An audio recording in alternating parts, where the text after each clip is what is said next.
what this is. It's a tall cast today. Hey, how you guys doing out there? It's the Zone 18 podcast where we talk about music, we talk about sports, we talk about wrestling, we talk about anything that's technically on our mind. You got your boy CJ right here, and I got my man Ahmad as the co-host right here. Say what's up, Ahmad. What's going on, everybody? How y'all doing today? How you doing today? We out here. All right, so this week we're gonna kick it off with like we always do. Shout out to our sponsor, Ice Mountain. Ice Mountain, the most refreshing drink there is when it comes to water. 100% natural spring water, working with hydration, and it hydrates everybody in the Midwest. You gotta take an Ice Mountain break and take a shot. Shout out Ice Mountain. That's so Also, good. unrelated to the note, shout out to Ice Mountain. Always unrelated to the note. Was someone hitting the microwave in the background? Oh, I thought I heard a gosh, microwave beep. That shit was crazy. yes, it is a microwave going on in my background right now. You know, man, but it's Shout all out, cool. shout out to the food being heated up right now. Right, exactly. Food being heated up, right? You know what I mean? But also, so yeah, we still Speaking got of the things Zone getting 18. heated, Right, we still got the Zone 18 podcast merch where you got the hookah with your heat shit, and then you got the book bag, and you got the t-shirt. You know what I mean? So let's jump straight into it. So this week, I'm basically gonna go through the highlights of Monday Night Raw. So Monday Night Raw, all right. basically, it was a good show. You know what I mean? Like, let me just matter of fact, It let me was just get it that was off a our it was screen decent. first. So Yeah, it it was a decent started show. off. I'm not gonna It lie. was it was basically the first episode of 2026. Basically, when it emanated from Brooklyn, New York, and it also was the 1 year anniversary of WWE on Netflix, which was a kind of cool thing, along with it being a Stranger Things episode. Now, on that same episode, Facts. pretty much you had Rhea Ripley and you had Io Sky capture the WWE Women's Tag Team Championship in the Kabuki Wars. Who didn't see that coming? Like, come on, you know, the Kabuki Warriors were not all of that, and you just had Io and Rhea do something. That's my opinions on that. Shout out to them for winning the belts, but what does it do for I the mean, culture? What does yeah, it do for the women's side? culture is crazy on that one. First of all, I want to let you know that. But yeah, shout out to them for winning the tag team titles. Of course, also going to be a big shout out to winning tag team titles. But within winning to tag team titles, it doesn't do anything for me because we all see what happens when you put two wrestlers that are bigger in singles now than tag titles. They kind of have a falling out. So it's gonna be another Lyra Bilky situation. Kind of hope not, but hey, here's to that. Shout out to them winning the titles though, because Kabuki Warriors with the titles didn't really do too much. They had a couple title defenses here and there, but it wasn't really if and be all. I think though it's gonna be Nia Jackson, Lash Legend becoming the next women tag titles, and they're gonna hold them for a while. Huh? Didn't even think about that. They really are setting up Nia Jax and Lash Legend to really Hmm. be something.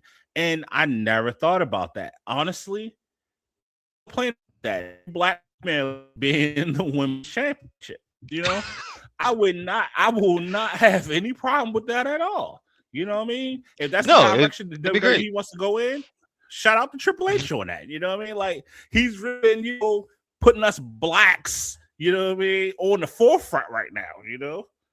He has been, but still he's still triple Habibi to me because of what he did to John Cena. I'll never forgive him for that shit. But that's just me. That's my personal opinion. That nigga's triple Habibi because he did what he did to John Cena, and I'll never forgive him. But I mean, hey man, they have he's doing. really improved when it comes to the African population. You know, we have Obafemi dropped his that's just belt. because Mm-hmm. Obafemi dropped his. The problem is he's that's just up now. because Then you have the black Lash Legend. You have uh, what's his name? My homeboy, man. I forgot his name, man. Javante The Evans. US champion. Oh, Javon Evans. Oh, we gotta get into that later. You got Javon Evans. But you know, yes. Javon Evans. You got my Javon man, Evans. You also got Carmelo Hayes because with his hem chain. Yep, him. You got my Trick You know what I mean? You could literally say "whoop that trick" in the arena, and it's fine now. You feel me? Back in the day, you couldn't say "whoop that trick." You I know, mean, what I mean? you That could was say some white. you could, you could, but you would just get looked at kind of crazy. People would be like, "Why is he whooping a trick? What's going on?" You could say some wild shit in the arena, but yes, shout out to them. But also, that is also just because the talent that came from NXT. Shout out to Shawn Michaels for how he deals with the talent in NXT because he got those kids confidence up and they came out and they just been kicking ass and taking names. So yeah, a little bit Triple H, a little more that these motherfuckers have really good talent. So that's what's really helping them through. I mean, look at Trick when he was in TNA, he was still doing good, not even being with WWE, but still being WWE. So shout out to them. But we're getting more gold. I'm happy about it. I'm happy just to not see the same people get gold too. So Nia Jax slash Legends, if they become tag team champions, I'm cool with it. I'm here for it. I mean, I'm definitely Shout out here. to my You niggas. know, anybody, anybody better than Kabuki Warriors. That's how I look at it. You know. So they also want to say, you had Maxine Dupree lose her belt to Becky Lynch. It was rigged. It was rigged. It was so rigged. That match was so I mean, phony. Man. It was phony. Like I you want said, to it's say they're rigged. setting I this phony. match up. It's so rigged, but I want to say they're setting it up to give Maxine the title back because what did you give her a title for anyway? Just to be like, here, shit, damn. Like we tired of you asking you. We tired of people asking if you had a title. Here's a little title shot. Now we're gonna take it away from you. Like she didn't have really a big title defense against anyone. She only held the belt for like what 28 days, I mean, she was getting married, something so like they that. had to drop the belt. She was getting married. She had to drop the belt. Okay, give her the belt back. Let her hold the belt for a little bit, and then go from there. But that's a F rating there if you're gonna just to give Maxine Dupree and her fans and people who say she deserved a title just a title for like 28 days and then take it back from her. It's kind of fucked up. But Hilton's kind of fucked up. I mean, it is, it's kind of and you had what was the point? Yeah. To symbolize the new blood in WWE. That was the point of it. It was to symbolize the new blood. But the new blood clearly lost the belt quickly, But the new blood. Maxine Dupree's been on fucking SmackDown for about like what 4 years now. She's not new blood anymore. She's been there. True, but she debuted. But she hasn't been anything. She hasn't been. She's shit. been in the group the whole time. The problem is she's been in the group the whole time. That's. Okay. I mean shit. You got a lot of niggas that can't wrestle. We got a champion that can't wrestle. like what are we doing right now? She's gotten better at it. She's getting better. We're gonna save that part one right there. You know what I mean? So, also on that same show, you had Liv Morgan versus Lyra Valkyria in her first singles match back televised on TV, where Liv Morgan basically won that match. Right now, this is the problem I had of the whole show. Javon Evans signs his WWE Raw contract. But I did not see this on TV as I was watching it. I don't think you saw it on TV as you TV. I saw no nigga, I did not see it. I saw a commercial, you know what I mean? Wait a minute, hold on, let me take it back. I saw Jay Uso and his brother yeeting in the crowd, for Cricket Wireless. And then you go to your, I go to social media and I see that this is happening. And I said, wow, this is a very bad and they're doing a disservice to my African-American friend here who has earned his stripes inside of WWE and NXT. And if Rainy Days for the Level Podcast is on here, this will be a segment called What the Fuck? And I would say, what the fuck, WWE? Why did you do this great talent a disservice like this? So, to go off of that, it's really funny that you bring this up and everything. What, like, again, we're on Netflix now. We're supposed to be big time, baby. Like, yeah, we're supposed to be big time. Why we got commercials? Why do we have commercials? And like, not just one like, I could see if it was one like 1 minute commercial or like a 2 minute commercial, then they cut through. You have 6 30-second commercials every time.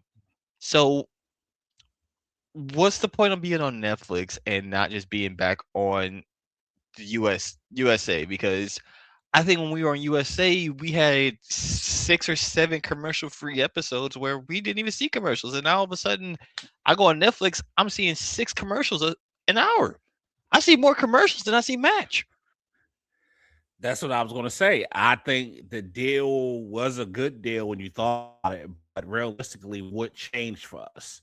As the consumer, we are not seeing the attitude era type of blood, guts, people doing off the wall stuff, women stripping, or anything of that nature.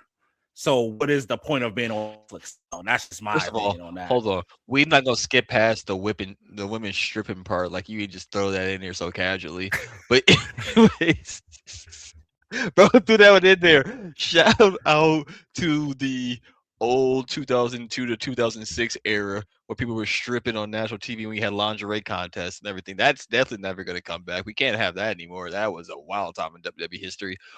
But and TNA back then meant something else different. It didn't mean wrestling. I mean, it was a lot of TNA showing on. It was a lot of TNA showing on USA. You know what I mean? it was a lot of crazy shit showing up on USA. But here's the crazier part about that one when it comes into the sense of the blood and guts. Yes, we're still PG-13, not even PG-13. We're still PG. Like, R-Truth is still not saying bad words. He still says stuff that is PG. So what was the point of going to Netflix? Netflix was supposed to be like when we were building up to the WrestleMania in Philadelphia, when The Rock was going on air saying, fuck this, fuck that, this, that, and third, and 6 and 7 and 8. Now all of a sudden we have the same thing that we were getting on USA, the same thing we can get somewhere else. I mean, at this point, if you wanted to do a deal, you should just put it on Peacock. At least Peacock would let you do a little bit more than just what you're doing now. This is absurd. Like, yeah, I just felt like, they really did him wrong with that, man. Like, like I just don't understand what's going on. Like, I just you took my man up, you let him win something, get on the main roster, but then you just say, you know what, we're just gonna hide this segment. Nobody's gonna see that. Like, that's 100%. At least you could have pre-recorded the You could have pre-recorded the segment and had it in the back, like, "Hey, Javon, come sign your contract" or something. We would have been love to see that, or him talk to somebody. But you got him signing in front of a crowd that probably was sitting here like, "What is this bullshit?" Yeah, it was fucked up. And then again, it was Night of Stranger Things, whereas they had the Stranger Things visuals, but really what was going on, it was a Stranger Thing in that night. Like, to me, a contract signing on a commercial break, that's a Stranger Thing right there. I've never seen that. That's some strange shit. right. Like, you had to set everything done up for Stranger Things. One, there was no actors from Stranger in the audience, which I didn't understand that. Two, they didn't show a trailer for anything Stranger Things, and then 3, where was the White 6? I just felt like if anybody's going to have a Stranger Things theme, you would have had like the most goblin ass motherfuckers on the show, and they clearly weren't there. First of all, clearly you've never watched Stranger Things in your life if you think it's goobly gobbly. There is like just monsters and shit, but that's something completely different. And here's the thing too. The problem is you want your creepy, goofy motherfuckers. You should have did it on SmackDown, because they're all sitting on a SmackDown. They're having the fucking brawl out with Solo and them, which we will get to later on, I know. But that's where they really are. They're on SmackDown. They're not on Raw. So you want to do it, and you want to have the best people, sometimes it seems like now everything should be on SmackDown, which is still on regular TV, versus Raw, which is on Netflix, which is again, what are we doing? Yeah, I'm mad that I actually paid for Netflix just because of wrestling. That's the crazy part of that, and a lot of people don't. A lot of people don't see that, but but I just Same they thing just when it did a comes to black man dirty. ESPN, but Yeah, but they just did a black man dirty. So we got to the main event that Monday night, which is basically CM Punk versus Braun Breaker. Shout outs to CM Punk for the University of Michigan Letterman's jacket. You know what I mean? Where he was playing off of Scott Steiner, Rick Steiner, when they used to come out with the Michigan jackets. I thought that was yeah, kind of dope. with the You know, with the and that Michigan was with the Michigan M's. yeah, I thought that was Shout out to kind of those. like dope of them. Yeah, but it's like it was really good. It was a decent match. You know what I mean? My opinion of it was the match was overhyped heavily.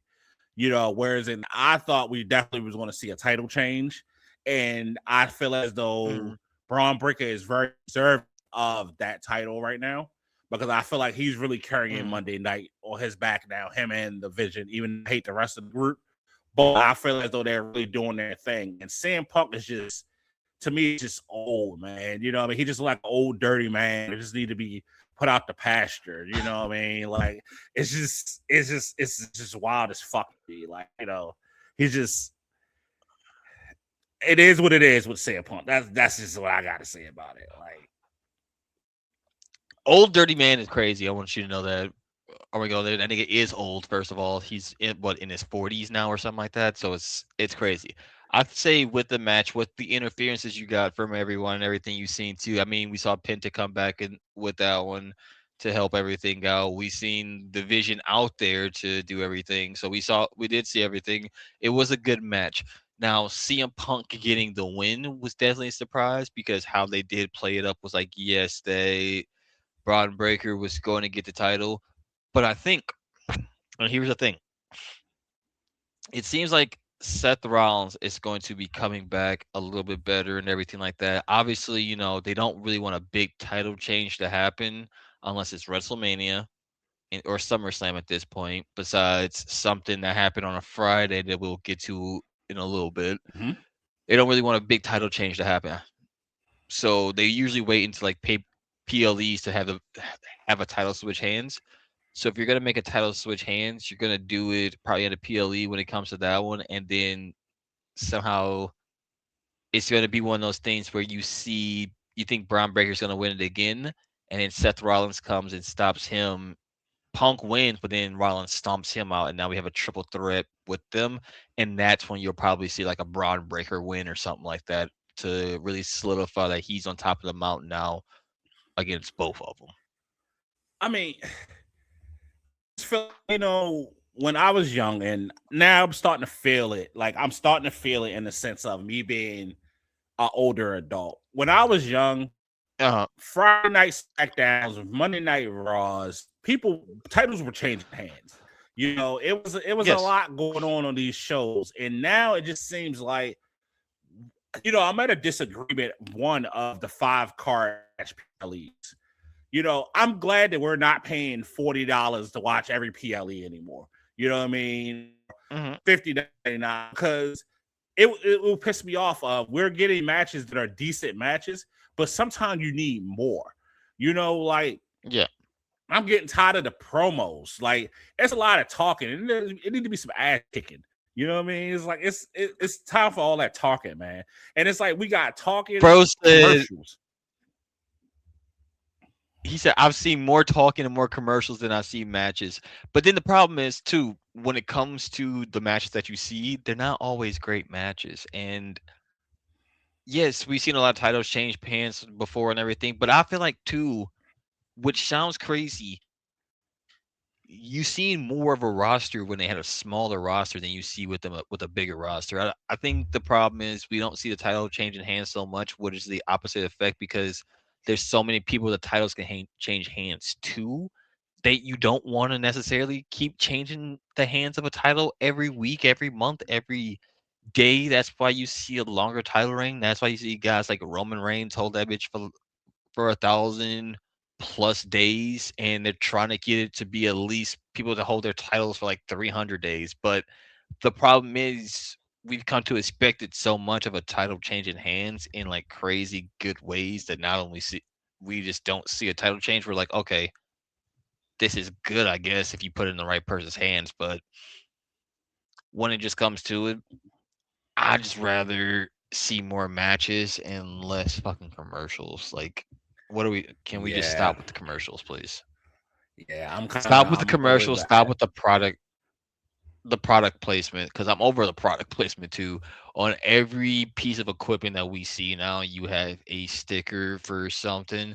You have Correct. Jimmy John's on the Slim Jims on the tables. We're gonna have Jimmy John's on the fucking ladders at the next point. The chairs are gonna have Hornswoggle on them. I don't know. They're gonna all be different at some point with just advertisements, and I am sick of it. You'll say the Hornswoggle. That's wild. I did say Like, Hornswoggle. yeah, yeah. It's like I'm just getting tired of like all of every extra edit thing, like you say, like the promo, the things on the mat, and like even was it Brock Lesnar has Jimmy John's, promoted on his what's name. And if I see another Slim Jim commercial, He, I mean, like they make so I mean, much to money be off fair, of Slim Brock Jim Lesnar, still. I've always it's crazy. No, they do make a lot of money on Slim Jims, but when it comes to Brock Lesnar, I feel like he's always had product placement on his shorts, so I can't really say too much about that unless WWE dressed him, which they dressed him in like really fucked up ones before. And then when he came back, he just had product placement because he's so used to the UFC. Like those weren't shorts; those are trunks. Randy Orton pulls them off, but even now at his age, I'm like, nigga, you gotta start, wear something a little Yeah, bit more. Shout out to the jorts, I guess. But or just wear some fuckers in pants. short. Motherfuckers wear pants and fucking call them fucking jorts. Like they're shorts. Nigga, You they know what I mean? they're jean shorts, nigga. Like they're jorts. They're jean shorts. Like what else do you call a jean short? And that's that other people thing. You know what I mean? I'm just gonna say that live on the stage. But yeah, like the match. I mean, again, Nigga, Braun Breaker you've should have never won that seen a pair of match. jorts. Yeah, I mean, I If you're I looking at seen it a on pair of paper, jeans. I seen jean shorts before. Yes, jean shorts. I never heard it ever called jorts, nigga, jorts. What else do you call shorts? You know what I mean? Why the fuck? First of all, I'm not about to argue with you on camera about fucking jeans and shorts right now. A name pronunciation because I'm about to beat your ass. Second of all, it's getting wicked out here. Why would you call them why would you want to say jean shorts? That's so long to say for no reason. Okay, they're jeans, but they're shorts. You know what I mean? When you wear sweatpants, right? Mhm. They're called what? Sweat pants. You don't just say SPs. I got the SPs. You know what I mean? Like, no, you said you got sweatpants on. I say I got sweats on. Niggas, when you say you got sweats on, niggas know what you mean. That you got sweatpants on. That's the. All see, right.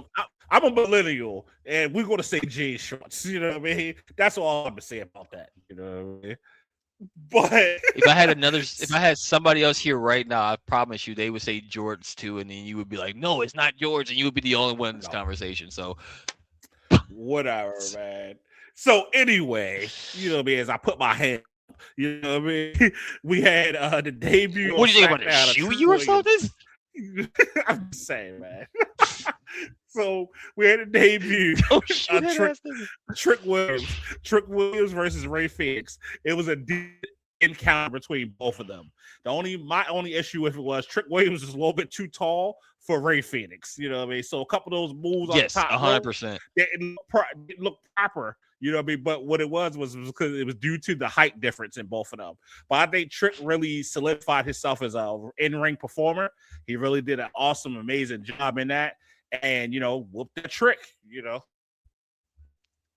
All right. So 2 things. One, great match. I'm not even going to take anything away from the match itself or anything like that because it was a good match, especially with some of the moves with Trick Williams being as tall as he is.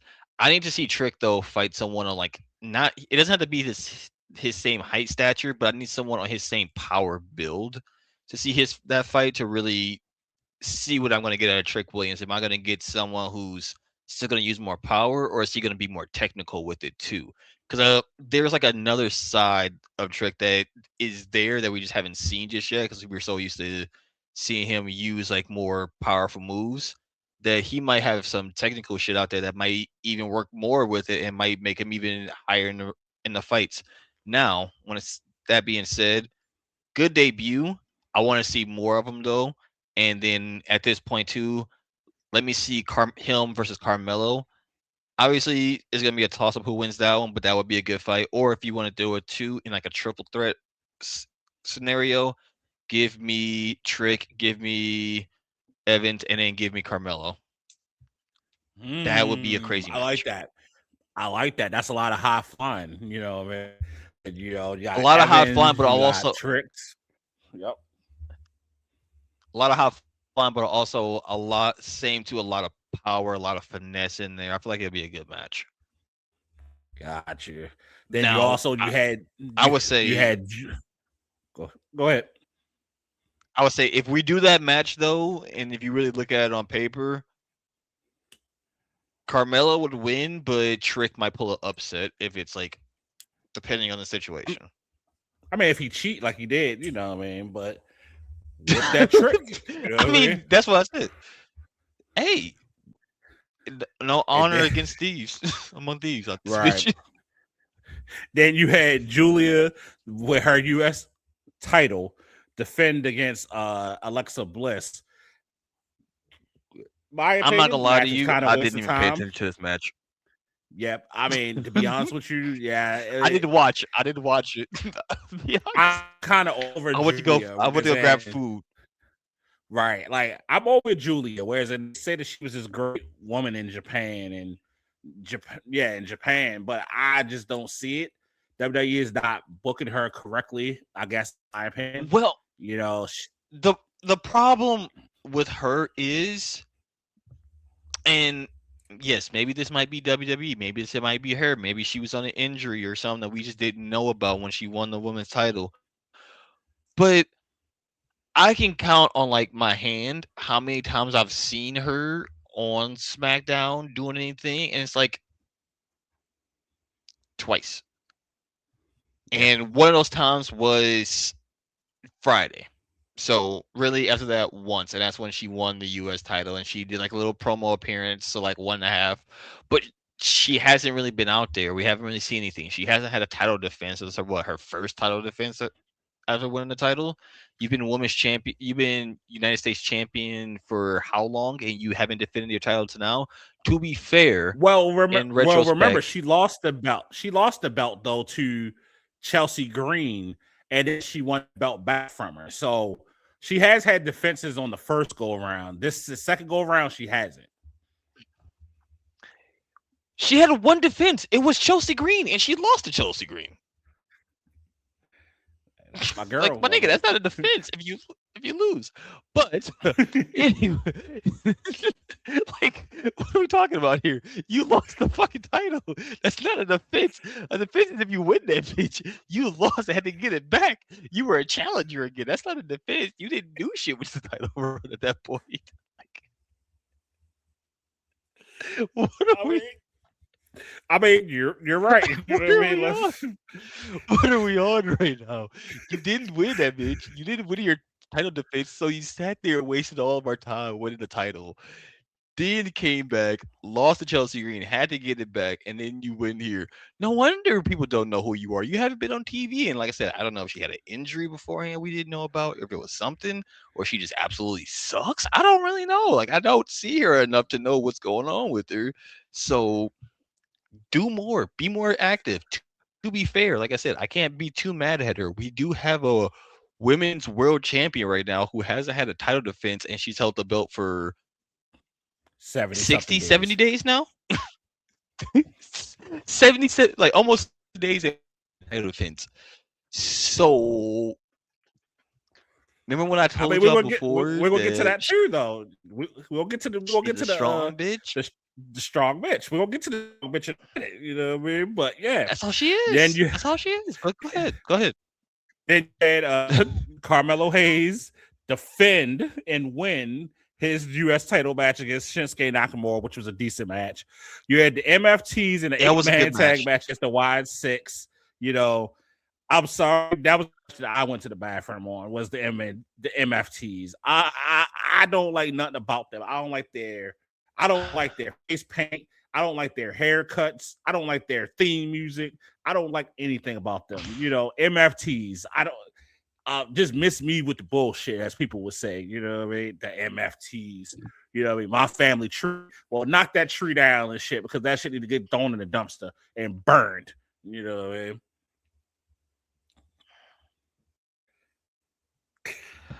Give me 1 second. 1 second. I think my man's. I think I got something for this that will just sum it up real quick for me. Uh-huh. Give me a second. Straight ass, like that whole match, ass. From the lantern hole to everything, ass. Straight ass. Next, I don't even want to talk about that anymore. It was so bad. Right. Like, so you say bathroom break, I say cut. Cut it. Right. It was live TV. Y'all should have cut that from the program. Right. So then you had basically Jordynne Grace was called up. So she had a fight. She had a match against Alpha 5, which we knew Jordynne Grace was going to win. Then pretty much that led up to Jordynne Grace going to the back, and Jade Cargill walked up on her and disrespected this woman. And what I'm going to say is this. Now, this is hashtag 2 strong bitches. You know what I mean? Because this power match that I'm looking forward to. Like, it's the strong, it's just the strong thing, man. Like, you know what I mean? Like, my bad. I keep laughing. I'm trying not to laugh because this is the stronger palooza right here. This is what this is. You have a strong bitch match. This is a super match. Only thing that would make this better if they were like, you know what? For the women's world championship match, we're not gonna have an actual conventional wrestling match. We're gonna have a push-up contest because that's what this is gonna come down to. Who can outpower the other? Jade Cargill came out saying just some crazy stuff, which is still wild to me. She's talking this reckless for a woman who hasn't defended a title in 77 days. It's just taking up space. Because we know you can't wrestle. Like, we know you need power moves. Like, we've seen you do a little bit. You were on the right track, but you still doing power moves. You still can't wrestle.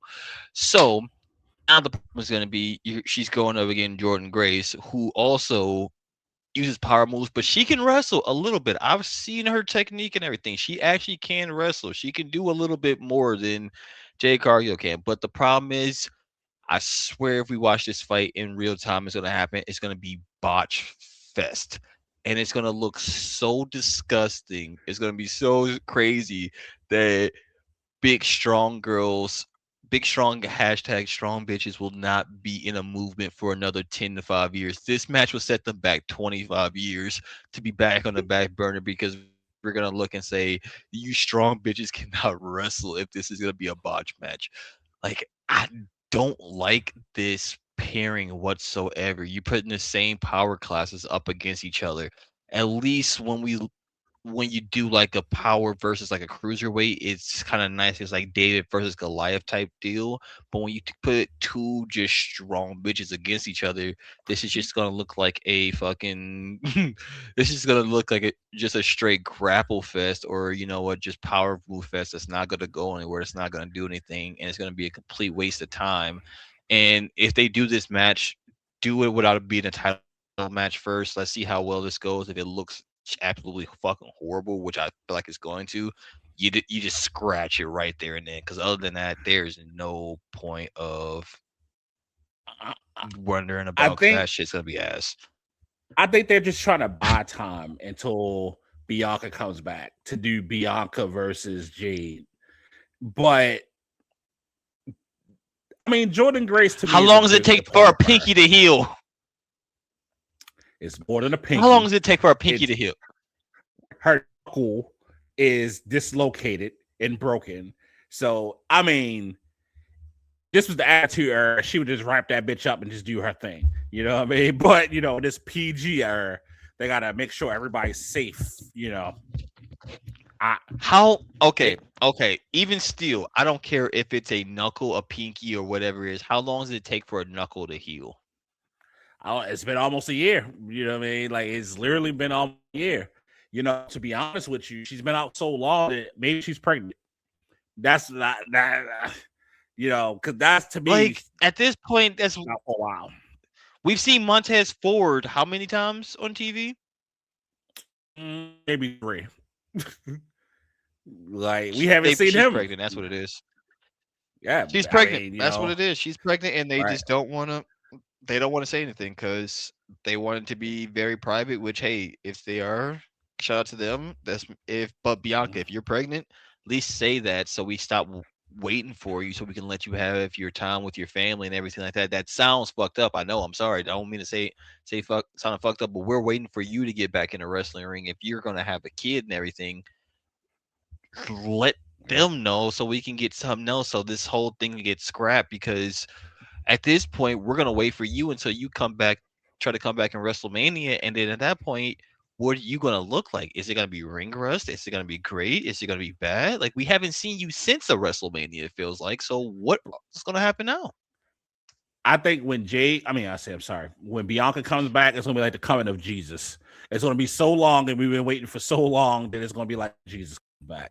We So you think it's gonna be another AJ? It's gonna be another AJ Lee type deal where it's gonna be like, oh my god, it's a surprise because it's been so long. Yeah, I mean, worst case scenario, they could bring her back at the Royal Rumble, which is in a couple weeks, 3 weeks. But I just have a feeling there's more to it than just that hand. Like, I don't know. Because I'm sorry, I've seen injuries, but a knuckle lasting a year and a half. Get the fuck out of here. Right. So But then you had the 3 now to stages my of hell. favorite part. You had Cody Rhodes, versus Drew McIntyre in 3 stages of hell. So basically, in a nutshell, Drew won the first stage of hell. It was a regular wrestling match. The second, which was a false count anywhere match, that was won by Cody. And then the third stage was a steel cage match. Whereas they had interference from Jacob Fatu, the return Jacob Fatu, where he went in, he basically attacked both men, but he allowed, while he was attacking both men, for Drew to basically sneak his side of that cage. Now, this match I have seen so many times. How many times are we going to see Drew versus Cody? We see that at WrestlePalooza. We saw it every week on SmackDown. And honestly, I watched this just because 3 is a hell. But other than that, I wouldn't have watched this match. But it was a lot of action. Cody doing a Cody cutter off the balcony. There was a lot going on, jumping off the cages. It was pretty much a lot going on in that match. But at the end of the day, Drew McIntyre won. He was victor in that sense. He basically fell out of the cage. He didn't walk out of the cage, but as beating the hell out of Cody, he snuck out of that cage and then he walked away as the brand new WWE Undisputed Heavyweight Champion. I think it's a good move for the company. I think Cody's act was stale. And we said that many and multiple times that Cody's act was very, very stale. They had to get that belt off of him, and it made no sense other than to put it on Drew.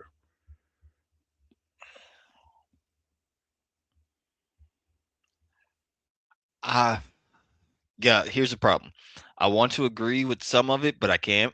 And the reason I can't agree with it is because of the interference part that happened with it when it comes to the Jacob Fatu deal. The problem I have with Drew McIntyre winning this match, now granted, I didn't want Cody to win this match either. I wanted them both to lose. I don't know how. I wanted the belt to be vacant. I wanted it to be a tournament for the belt at this point because that's how bad it's been. But the problem with it, with Drew winning this way, it kind of just goes into a favor of, yeah, Drew McIntyre can't win a match unless he has help or the person is very badly banged up.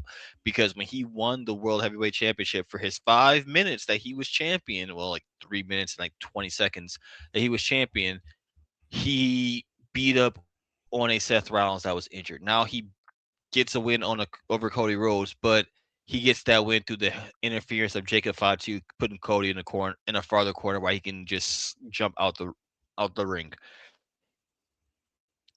Taking the belt off Cody, yes, always gonna be it's a good move because that move was getting actually getting stale. That was getting slow. I can agree with that part of it. Putting it on Drew, I'm fine with that. I'm cool with it. Let Drew have his time as a champion.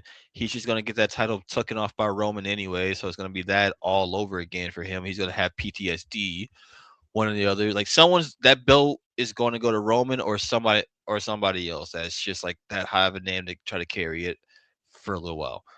But let Drew have it. But at the same time, if I'm Drew McIntyre, am I really happy of how I won the title? Yes, I know I'm happy I have the title and I'm bringing it back to Scotland.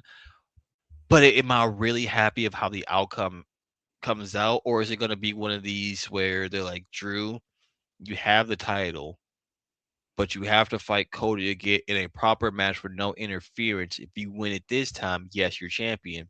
And are you going to give it back to Cody because we haven't seen them do any custom side plays for Drew just yet. And usually when they are switching the title over, they have those custom side plates on the money. So where's his? Why does he still have Cody's on? Well, that video that you're referencing, I said that was the very next night. I think maybe I'm gonna blame it on the people who are backstage. Maybe they didn't bring him to the European. Maybe they didn't bring to Europe. Maybe they forgot. Maybe they didn't know what That's happened. bullshit. That's bullshit. That's bullshit. That's bullshit, and you know it. That is bullshit. They always have stuff on hand. Triple Habibi would never let them not have something if he wants to show it off on, especially social media, so people can see it. That's bullshit, and you know it. Stop it. Get some help. Try again. Next. You'll say Triple Habibi. All right. Triple Habibi. That's what he is right now to me. Yeah, I mean Triple H is he's going for that. He's going after that money. That's what he is. And it's making the company money. It's making everybody money. So I know it's making everyone happy. But as a consumer of the sport, as a consumer of someone that loves watching wrestling, it's ass because the stories aren't good. Yeah. Your last good story was the Bloodline and Cody Rhodes. So if you had to book WWE at this moment, right, what would be the number one feud that you think that you would want people to see if you had to think about it? For me, I would go on the bringing up the new people, whereas I do Braun Breaker versus Brock Lesnar, Braun Breaker versus Obafemi, Braun Breaker versus a Javon Evans, like something spicy. Oh, I just had to. Sorry, hold on, give me 1 second. I just had an epiphany. So if they're not gonna, and here's the crazy thing: if they take the belt off of Cody and keep it off of Cody, right? Mm-hmm. Remember Saturday Night Main Event? What happened in that match with the interference, and who was in that match that really turned some heads and made Cody didn't really look like Cody that time? We could possibly be seeing at this point now Obafemi versus Drew McIntyre for the Universal Championship. Think about it this way: Oba just put his title down in NXT. He's been how long has he been champion in NXT? He's won that title multiple times. He's held that belt for a long time. He's beaten pretty much everybody there. So we know he's a good shot. You don't put him he's someone of that stature, that power of how he can move around for a person in the ring and people know who he is, not just in NXT. TNA, they know him there too, which is a bigger audience as well. So people on the main roster know who he is. I think that's the next feud we're really gonna see because this feud itself is done. Cody Rhodes is done. I think he needs to go home, go back to Georgia, sit with his wife and his daughter for a while, let his body heal up and rest too because he's been going at it nonstop since he's won a title. And the last time he had like a break was when he was filming a movie. Go relax yourself before and then come back so that way you're in better shape. But that's what I think the next feud is going to be. It's going to be Obafemi versus Drew McIntyre. I don't think Oba's going to let a fact go of, hey, you cost me of beating someone that was really good, and I'm still holding that grudge. It would make sense, Gosh. but hey, I would Okay. book that. That definitely makes sense. And I will be there. I mean, not be there, but I mean, I'm not opposed to that. You know, I just want to remind everybody we do still have Zone 18 merchandise. We have the Zone 18 hoodies. We do also have the Zone 18 starter pack, which is the Zone 18 hoodie. It's the Zone 18 book bag, the hat, the socks, the t-shirt, the hoop. Man, the hookah, like a lot of people are sleeping on this starter pack. Like I say, I'm giving away one starter pack once we hit 1,000 followers on TikTok and 1,000 followers on YouTube. So pretty much, guys, like, subscribe, follow, tell a friend and tell a friend and tell a friend about the Zone 18 podcast. So before we jump off the air too. Oh no, we still got time, man. I want to say, got time. Oh yeah, we still got time. I just want to say too, because I've been catching up on the games and everything like that, because I got to play it in the background and all that stuff. Shout out to the 49ers, even though I don't really care for them too much. They beat Philly today and knocked out the defending champions, so we won't have a defending champions in a Super Bowl. It's crazy, which is crazy. And also shout out to the Rams too for winning that game, for winning their game, and also shout out to the Bills for winning that game against Jacksonville. That game was crazy. That game was wild. No, the game that was wild to me. Well, all of these games in the wild card Saturday and wild card Sunday have been crazy, but the Bears versus the Packers, games. That was an amazing game to me. Whereas I was on the edge of my season. I'm not a Chicago fan and I'm not a Packers fan, but I have so much respect for Ben Johnson, and the Chicago Bears. Caleb Williams, I give him respect, even though he wears different color fingernails. You know what I mean? I have respect for him, Like, shout out to I'm kind of Q Alphabet Mafia, shout out to him. Like, I'm just saying, like, shout out to them. I'm kind of sad a little bit we don't have our co-host today, because I really want to ask about the whole John Harbaugh getting fired from Baltimore, but we don't have one of our co-hosts for me to ask that question, because I need to hear that response on that. Rough. But for you being the Baltimore group chat was going hard. Baltimore. Mm-hmm. The group chat was going hard. How are you feeling about that right now? In 18 years is too long anyways. So not saying that he was not doing his job. It was just that his runs his course. So I feel as though he should just go somewhere else. And like example of Andy Reid. Andy Reid was a great example of he was in Philly for so long, and there was so many times they wanted to fire him. He left Philly. Well, he was fired from Philly. He wasn't left. And then he went to Kansas City and then created a whole nother dynasty. So I feel as though at that's point true. in time, people who lead your team it's just retail. Sometimes you get stale with a certain manager. You need to shake it up a little bit. And, it's that's nothing wrong with what they did. It's just that the hate behind it in Baltimore is so real. Whereas in Baltimore, fans were ready to just really, like, murder this guy. He was one that was on the field. There's other people who play parts in this also, and not just the head coach. But it's sad that the head coach takes the beating for it. Hey, I ain't gonna lie to you. They was ready to murder him, Shawty. They was ready for that one. It's funny to see though, to really look at it in the perspective of he gave y'all first Super Bowl. I think maybe at this point, your second Super Bowl. I'm sorry, you guys won one in 2003. Second, yeah, you guys won one in 2001. I forgot about that because that team was disgusting. Don't take it away from them. But he brought y'all your second Super Bowl with Ray Lewis and everything like that. But in its retrospect, yes, he's been there for a long period of time. But to look at it a certain way as well, when you look back at that game with that Steelers versus Ravens game, whoever wins goes to the playoffs. Both coaches really was whoever lost that game, they were getting fired. Like it did not matter how you slice their dice. For both coaches, they've both been there so long with those teams. If they did not make to the playoffs, they were going to get dropped. So yeah, the Steelers won that game, unfortunately, but it didn't really matter because someone was getting dropped at that one. Now, going back to this Bears game and everything like that, that one was definitely a crazy game because it looked like at a certain point in the second quarter, going into the third, that the Bears had no chance of coming back because they were down pretty much 27-3, and then to pull a comeback to not only pull the comeback but to win the game. Fourth quarter.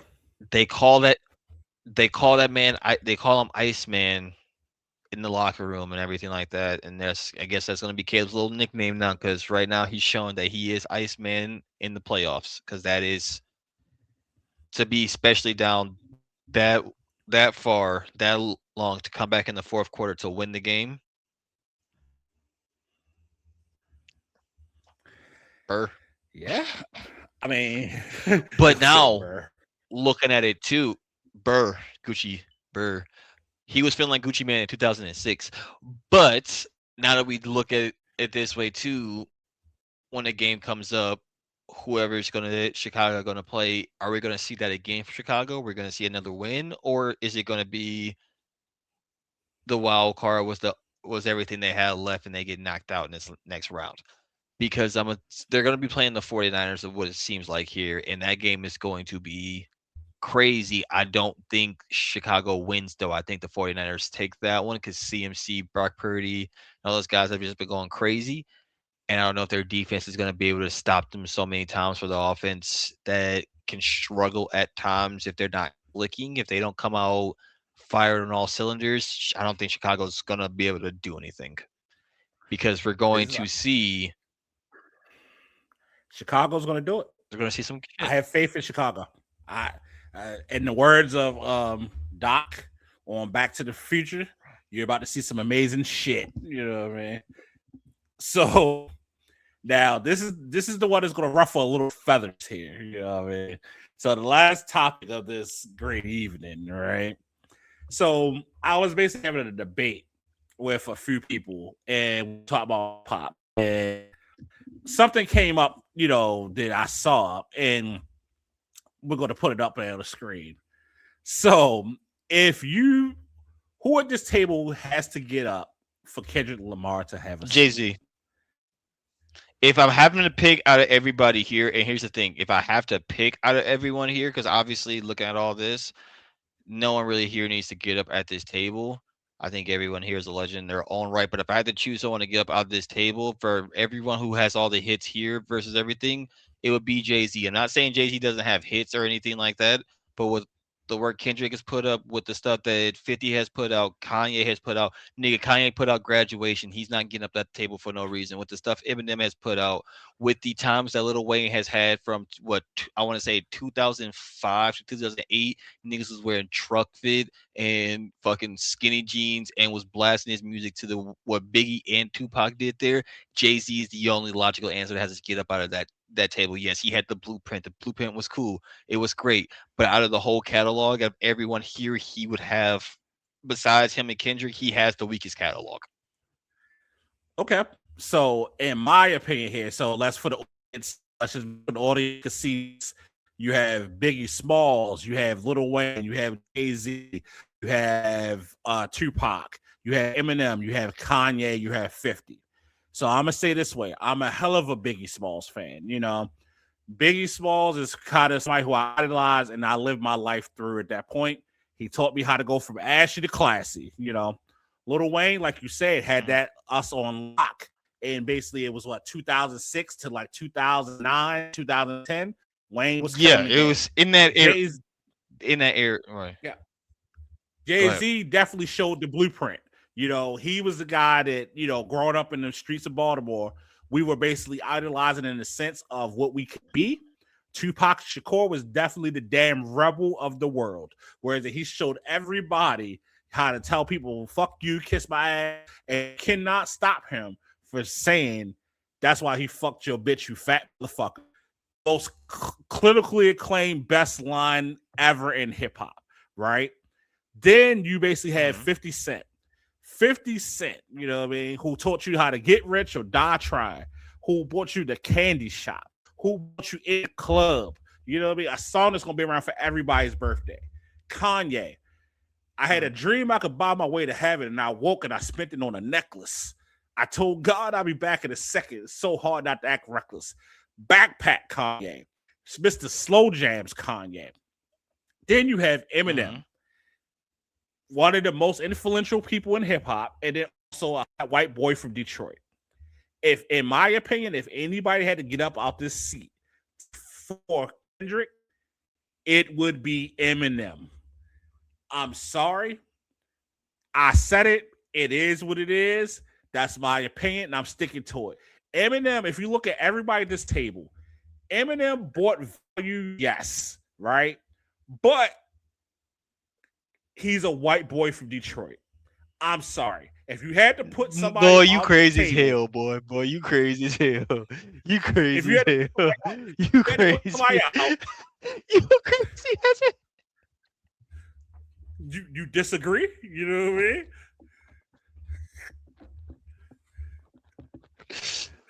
Boy, you crazy as hell. Hell no. Hell yeah, I disagree. You stupid as hell. You don't mess with that fucking white boy. Listen, niggas that's on that panel have said you don't mess with that white boy because he is great.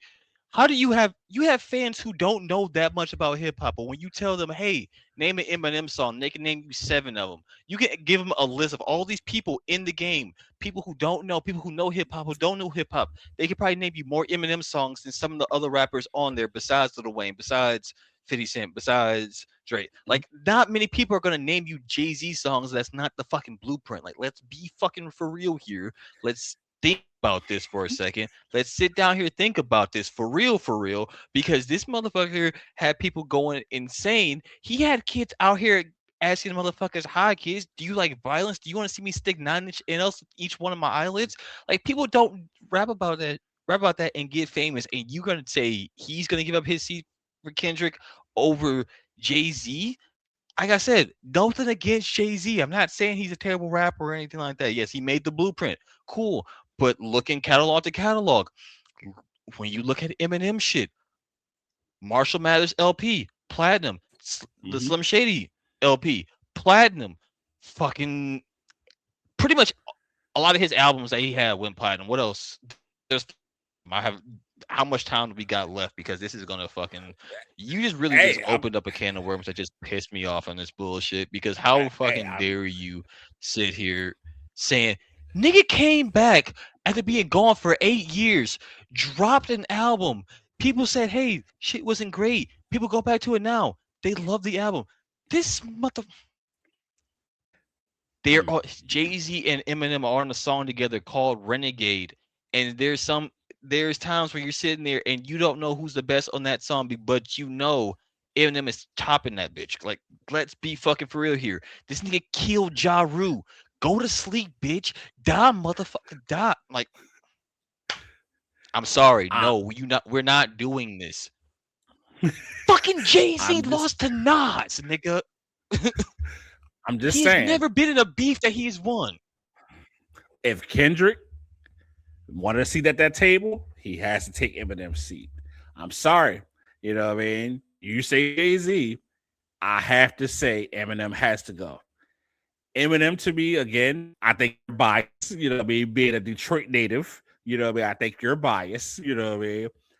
But Eminem, to me, if I look at this table right here, he's the one person I can go without. I'm just saying. That's just me, you know. Clearly you have not listened to that nigga's shit. That's what this is telling me right here. We know you listen to Jay-Z. That's fine. I have listened to Eminem. You know what I mean? I have listened to the Marshall Mathers album, Part 1, Part 2. I did listen to that Berserk shit. I listened to him killing his mother 15 million times, him killing Kim.